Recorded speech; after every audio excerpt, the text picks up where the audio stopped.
This is how you get your Ugandan National ID. If you're a citizen by birth, you'll need the following. 1. A copy of both or either of your parents' national ID.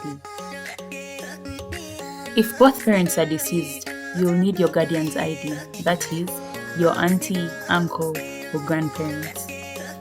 2. You'll need a LC1 chairperson recommendation letter, signed with an official stamp of the LC1 chairperson and DISO. 3. You'll need a NERA application form. Fill in the details. This can be got at a NERA point of service in your district. If you're a Ugandan in the diaspora with a nationality other than Ugandan, this is what you need to do. First, visit the Ministry of Internal Affairs and apply for dual citizenship. 2. Upon approval, attach a certified copy of Certificate of Dual Citizenship issued by the Internal Affairs.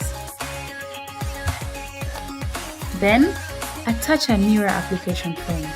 Fill in the details. Once you have all the required documents ready, submit your forms and you will be registered.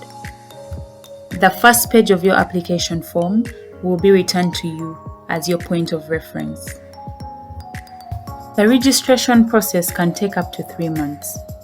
For progress reports, you can dial *216# on Airtel. Registration is free. NERA application forms are free. Registration starts from 9 months of age. However, applicants won't be able to receive their ID until they're 16 years of age. If you found this video useful and would like to see more videos like this, please hit the like button and subscribe to this channel. Until next time, bye!